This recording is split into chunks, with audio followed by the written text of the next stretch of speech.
We have some wonderful artists from my community up in northern Quebec. So my journey is one of working with artists over the past 20 years, from framing their careers and helping them access markets. I work with Indigenous artists mostly. For those who don't know, Canada had a law called the Indian Act that made it illegal for Aboriginal people to produce artwork until 1951. So 100% of our populations did not have legal access to creative expression, cultural expression, religious expression. So there's an incredible need to reclaim identity, reconnect with the land, and reconnect with artistic practice.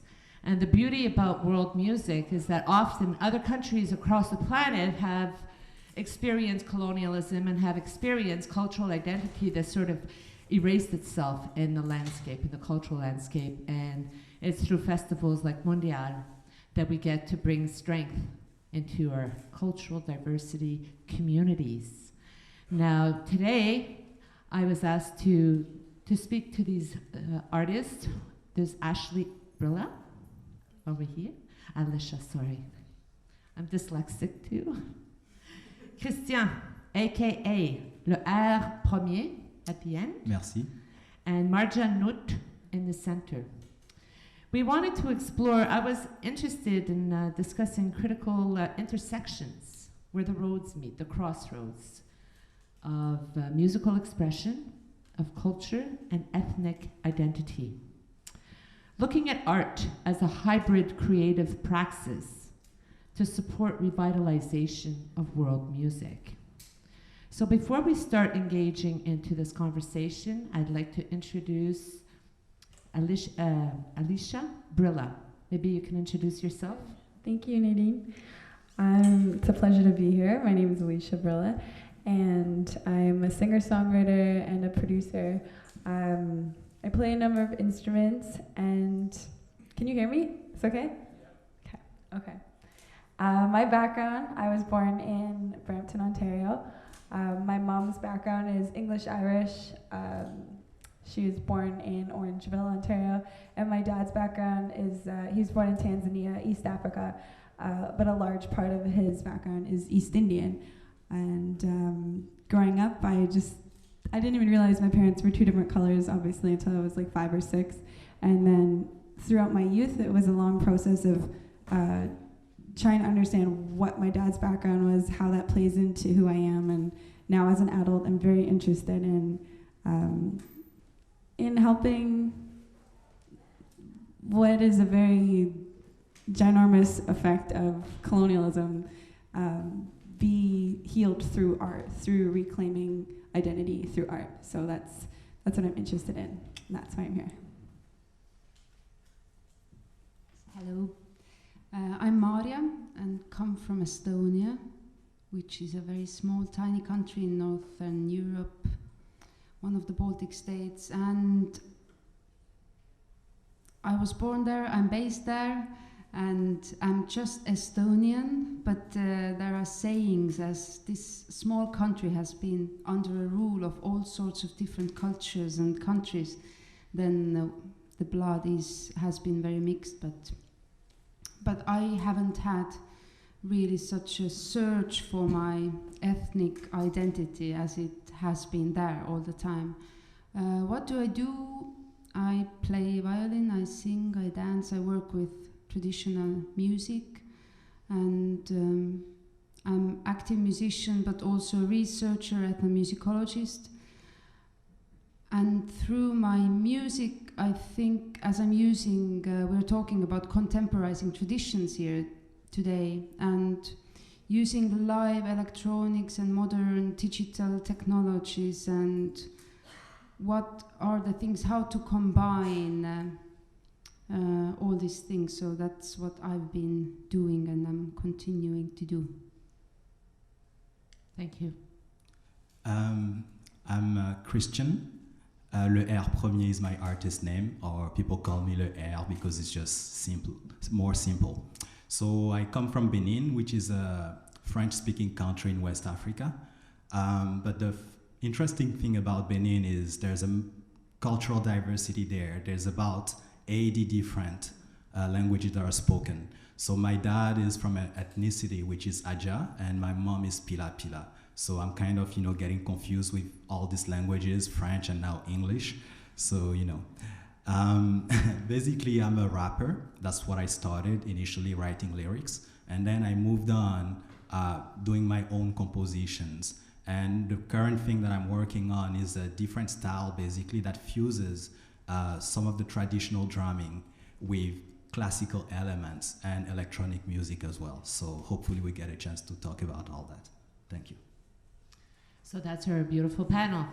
The first question I'd like to open up to the panel. I don't know if all of you have taken the time to listen to Alicia's music, or Le Air, or Maria?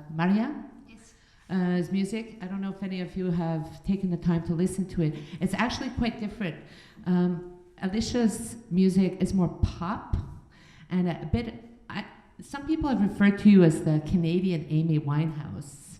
Sometimes. Yeah.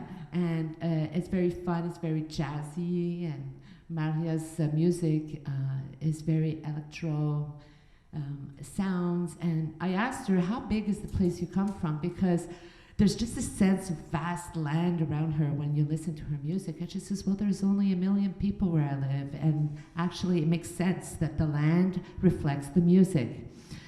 So when you look at these 3 different artists and this young man at the end, it's a spoken word artist, a poet, a rapper, using words as a vehicle to move forward a message, to bring awareness to different topics, different subjects. So how do you use technology? Because technology is what's making this world go forward, but how do you use technology to incorporate it in your music without losing the uniqueness of who you are and not get lost in this technological landscape? So if maybe, Maria, you want to start? Yeah, I can try. It's difficult to put it together very shortly and concretely, because it's a matter that I've been working with for years and still am in a process. But I think dealing with traditional music in general has never been about the repertoire for me, like what are the songs or how is the melody. It's much more about the whole context, about the meaning, and also the expression and different sort of expressional qualities, and also the values or principles. And traditional culture has been to basically, it's difficult to talk in English, but it's basically to pass on knowledge about some important things. So I think it's important nowadays to figure out what are the things in a specific tradition that I find important and want to bring to nowadays, because if you want to get to people's heart, you have to find the landscape where you can meet. There has to be some actual thing that's relevant nowadays. So the question is, do I see something in the past that I find very relevant nowadays, or I want to give to people, pay attention to this, or bring it out something. So I've been working with these parts, and then with this technology, our music is rather repetitive, as many traditional or lots of traditional music all around the world, but it's kind of getting into a trance and telling stories. And when I started to work with live looping, before I started, I had really feeling that this repetitive thing is something that could really go with it. And I've been an obsessed fan of repetition since I'm a small child. I love to listen to ticking clock, for example, and make up the patterns from that thing. So when I got the looper, I made a riff, and for 2 months I was just playing that riff, because I knew that there's kind of the end immediately. I have a technology, I can make a pattern, yeah, it's cool, it plays back, but then what happens next? I can play a second layer, a third layer, and then there is always 2 ways of finishing, either fade out or just finishing like this. So I understood immediately that while this technology gives me some possibilities, it also really limits some things. And the main work for me has been how to harness technology in a very creative way and how to make it play with me, actually. So I'm trying to trick technology in some ways, and there are different methods how I personally do it. For example, creating really long rhythmical loops, so when they start to play back, I never know what sort of accents or rhythmical things come back, and then I improvise on top of it, and it kind of creates here and now moment, which is one of the main qualities, I think, in traditional culture and music also, that people were really on the spot. So I think when I listen to really cool musicians from old times, you know, sometimes people are laughing when young people get obsessed with archive recordings and old men, but you can hear some sort of intensity and such a dynamics in their singing or playing, and not dynamics in the sense of loud or low, but just so much of different expressions, and that comes really, I think, on the way of being on spot. So I'm trying to find how to use technology so that you wouldn't get really stuck in it, and then through that express some sort of meaning that I find relevant then and now. Yeah. And Alicia, how do you work with technology in your music? Do you frame your music around the content, or how do you go through your artistic process? And clearly we live in your music is very pop, it fits into mainstream. I could easily see it go to not necessarily top 40, but it's more mainstream than her music for sure. So how do you relate to keeping your cultural identity and working with technology in your creative process? Well, my last two albums that I produced, I wanted all the instrumentation to be live, and so I used my band and everything was live, and I just had an engineer and just basically was telling him how to record it. And but this album I'm working on now is from start to finish I'm doing it, so I'll be using more samples. For instance, my uncle gave me a bunch of old Indian records from like the 60s and 70s, so I'm going to sample some Indian music from there, and some old East African records as well from my uncle's collection, which I'm so grateful for. Like, that stuff is really, really invaluable. And also technology-wise, I mean, I'm so grateful for the internet insofar as even being able to write and be inspired, because my dad's background is diasporic. It's kind of woven in with colonialism. We don't know who my ancestors are, because besides the stories that my uncles or grandparents who aren't here anymore would have told me, no one kept records of the lives of people like my grandparents when they went to work for the British. And so on the internet, I can find stories of other people who are from the same region or who had the same background. You're using the technology to reconnect with like broken pieces from the past. Okay, that's great. Yeah, so I'm really grateful for that, because otherwise it would just be whatever is lingering inside of, you know, our DNA. It's nice to have stories from community. So so sampling and looping as well, I guess, especially percussively, are things that I use technology for in my music. And le air, I like saying that, le air. So I want to talk to you because you're a spoken word artist. Almost your voice, I mean, I was listening to your music and your voice is almost like a digital, like you work with rhythms and you work with syncopation, and it's almost like a beatbox kind of thing. Wow. And I'd like to see, is it technology that moved you away from your roots? I mean, or how does it work when you process the creative flow in you? Yeah, thank you. That's a pretty cool compliment for me, because that's really what I try to do. And rapping is definitely a percussive thing. I see it as a percussion, pretty much.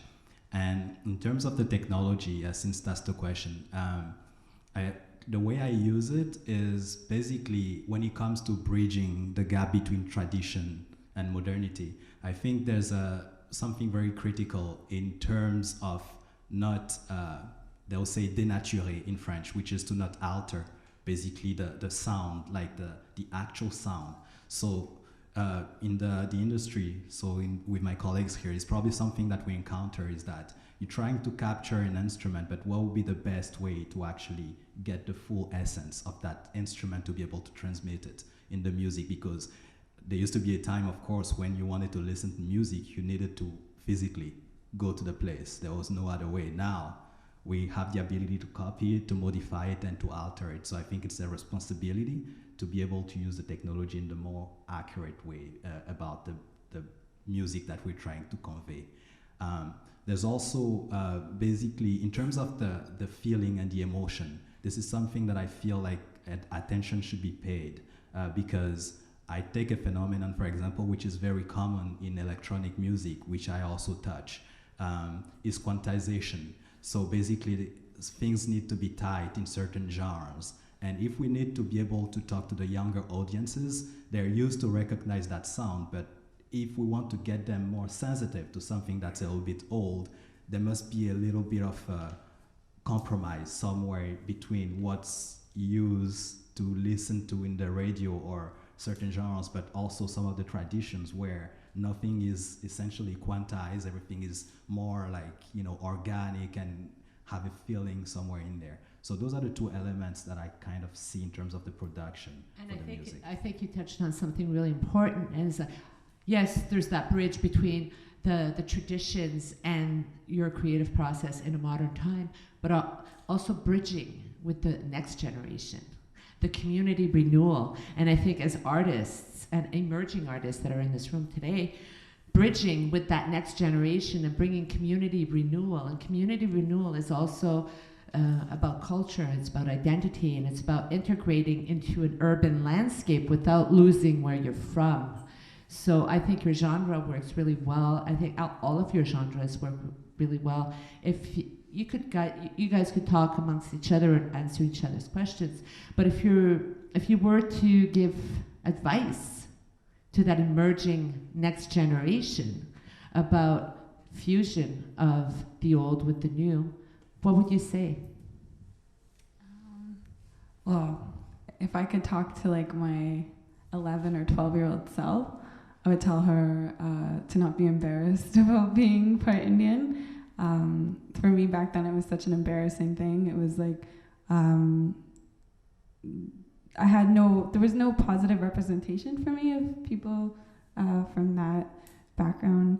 And so, I mean, to really embrace whoever they are, to try and find out who they are as far as making music goes. I mean, community is so important, and I feel like once people know who they are, it's a lot easier for them to connect to people who are like them or people they can help find themselves within.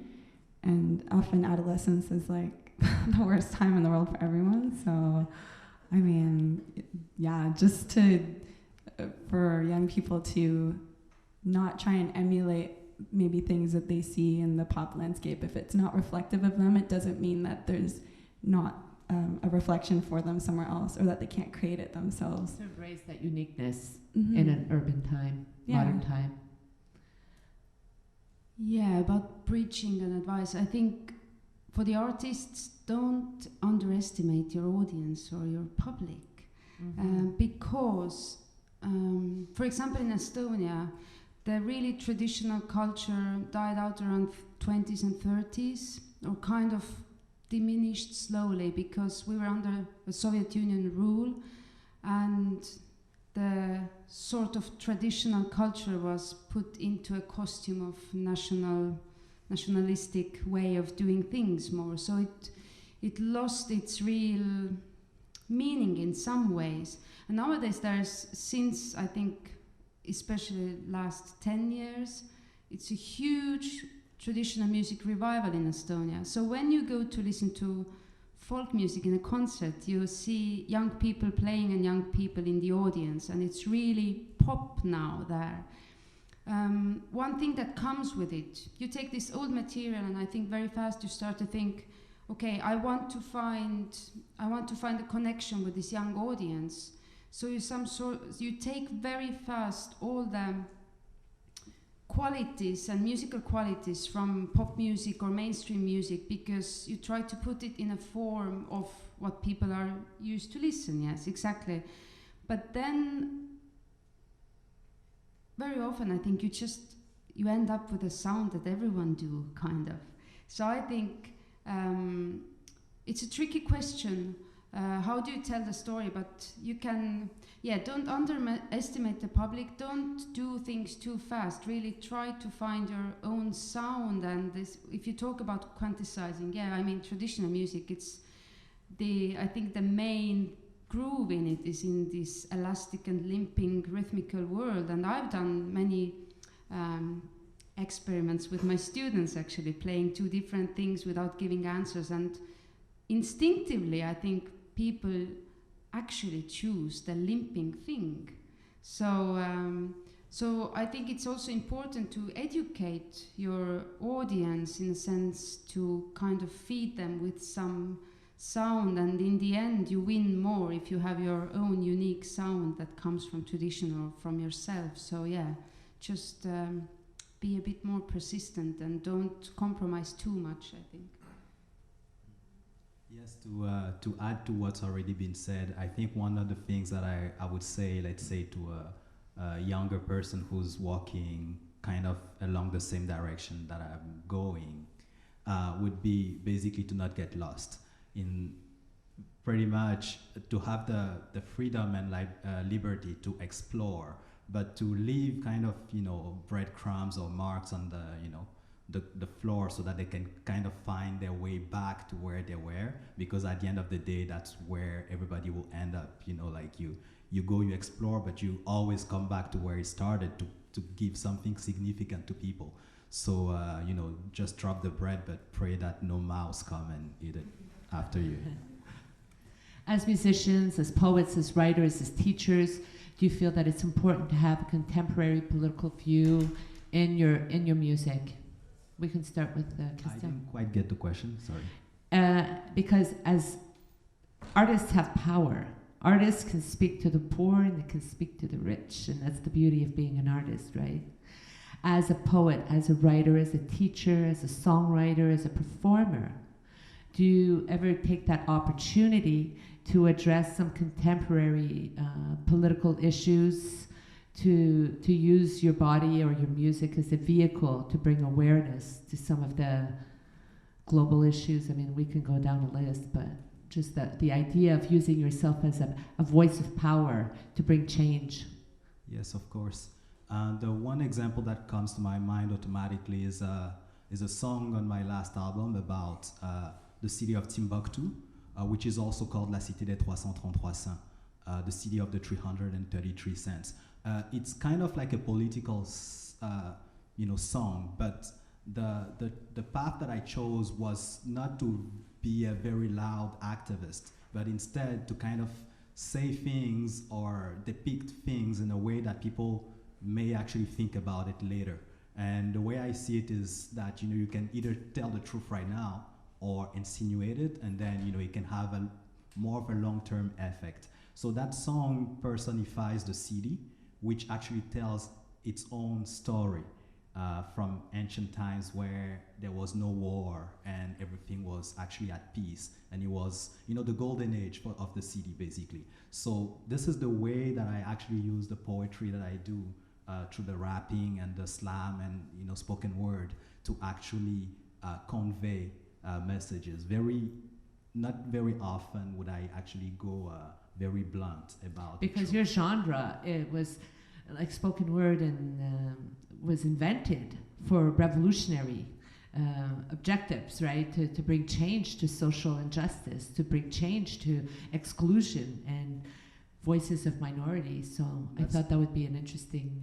Yes, totally. I mean, the whole thing emerged from revendication, for sure. But at the same time, when I do some auto-analysis on my own personality and my background, for me, it would be more of an imitation if I adopt the genre, but everything about the genre.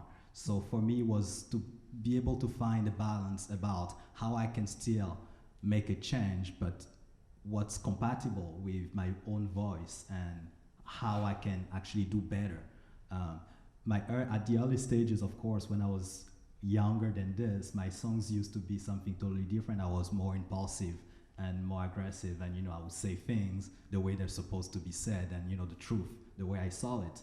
But over time, I guess I became a little bit more old, but I'm still 30 years old, so not too old. I'm hoping. Yeah. And Alicia, you have a song called "I Am an Immigrant." That song today is, to me, that was a big political statement to sing about immigration. And I mean, world music is also about globalization. The world is one small village. Like, for the first time in human history, we can listen to people from across the planet in 30 seconds through the technology. And why did you choose to write that song about "I Am an Immigrant"? So the song "Immigrant" is one that I just kind of wrote for myself 5 years ago, reflecting on my dad and all the things he would tell me growing up about how hard it is to immigrate, how it's so bittersweet because you really miss where you're from. You really appreciate the opportunity for new life, but it's not cut and dry. It's neither black nor white. And then also reflecting on Indigenous issues in Canada, being someone who is non-Aboriginal, a settler, I guess, just making the distinction and drawing to attention how many of us are settlers on this land. And so there's those two facets to it, and that's why I wrote that song. But definitely my music is increasingly politicized, and I am quite political on social media too, about women's issues especially. And so it's kind of hard to avoid. It's just I think the dialogue I used to have about political values I held was with my friends and family, and then my music was another thing, and then now it's obviously just fusing together. So I mean, I think it's a responsibility, like you said, as an artist. There's no way you can, if you have an audience, I'm not just gonna sing about my ex-boyfriend to them. Like, that was cool and everything, but there's more important issues going on in the world. So if I can somehow bring that to a more, like you said, my music's slightly more pop, if I can bring those two worlds together, that would be amazing. That's great. Marcia, do you want to say anything on this topic? Yeah, I was thinking, well, being as a performer or teacher, we have a big responsibility. And it's a good thing, because through your art you can pass on some sort of messages again. And although before this panel we talked about and everyone with mixed identities or like ethnic identities here, and I'm just Estonian, and we don't have this mixed identity problems really in Estonia, because, and that's a problem now really, it's a very small country and is in many ways very closed country and very closed society, and we are facing now really big troubles because with the whole immigration thing that's going on in Europe now, and our borders are really closed and our people are not so open-minded. So since the whole thing started in Estonia, sometimes have been traveling a lot, I'm really surprised, ashamed, shocked about the whole discussion that's going on in my own country now.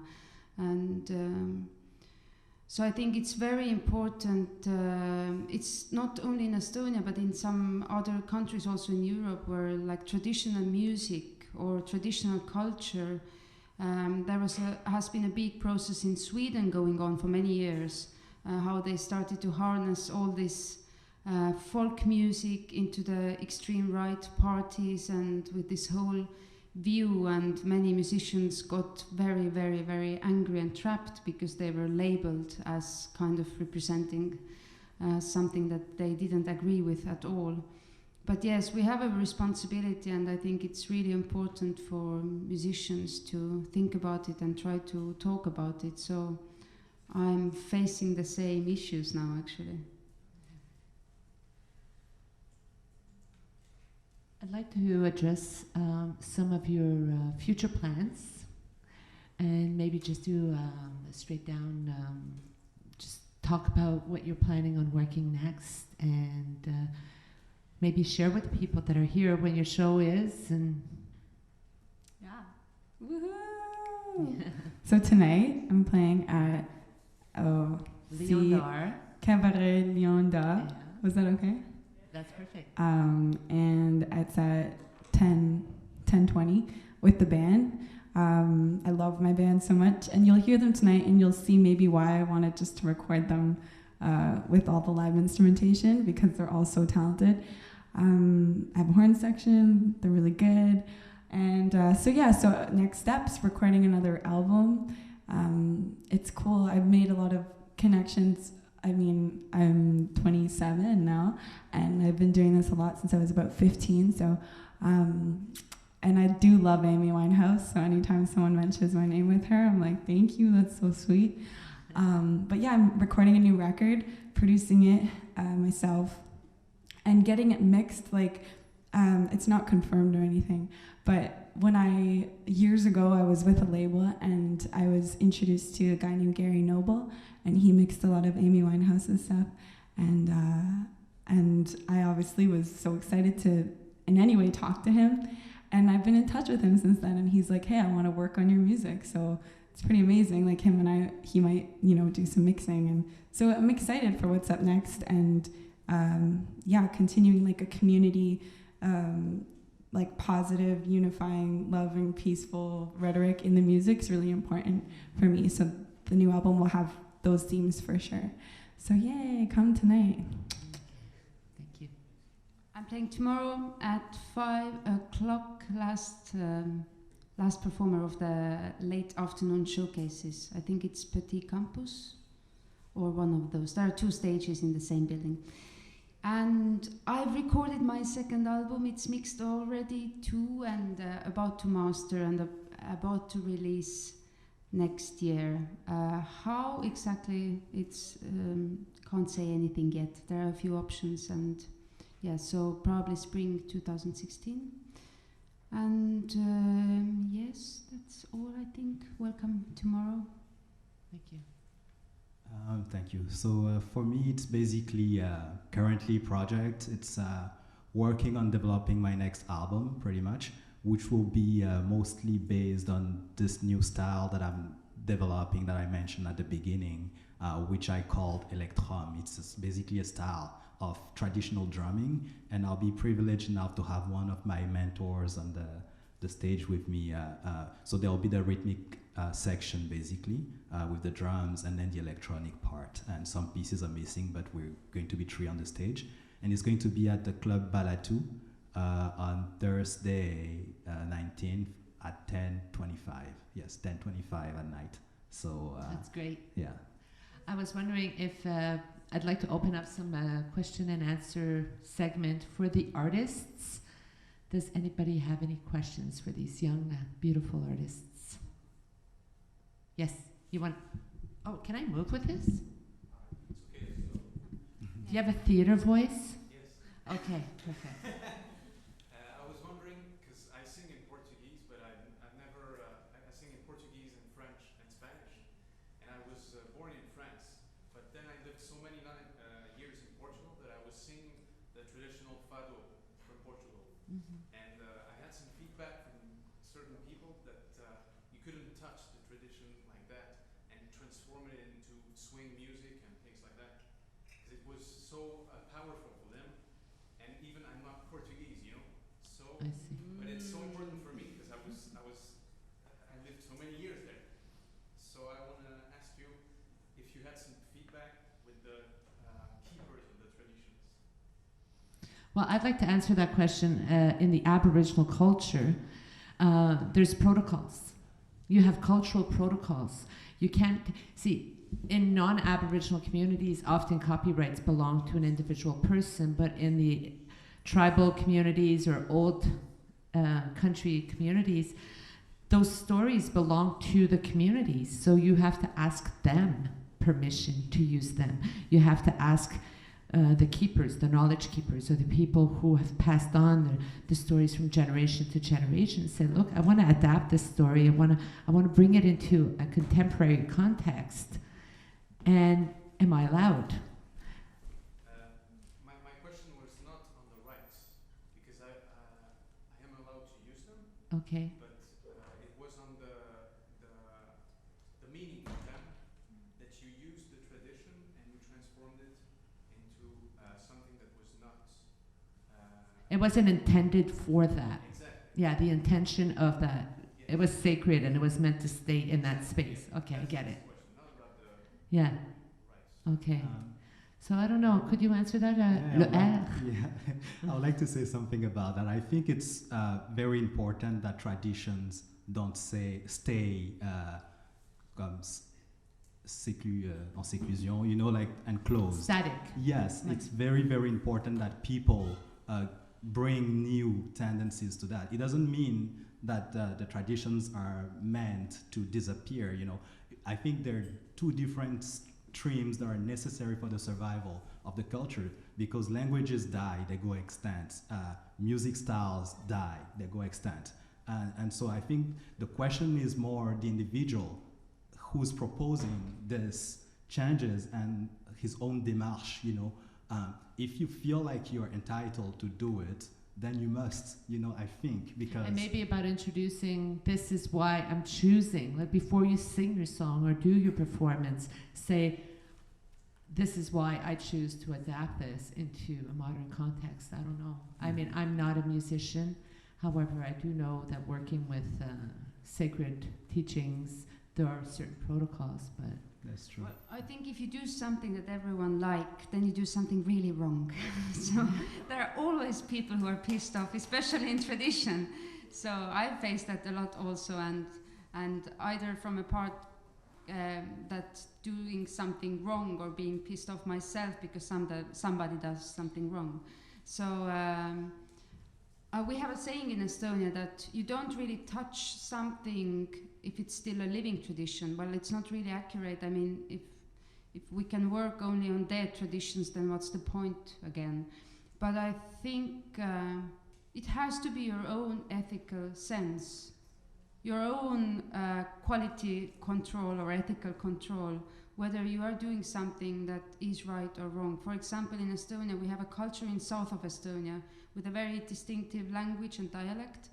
And I love that sound, the harmonies with microtones and all this tension there, and I really love that music, but I just don't touch it because I feel I just don't have I'm not able to do it because I see and I hear something really special. There are people who are doing it and I feel I'm not even half as good, so I just don't touch it. So it has to be your own decision whether you want to do it or not, I think.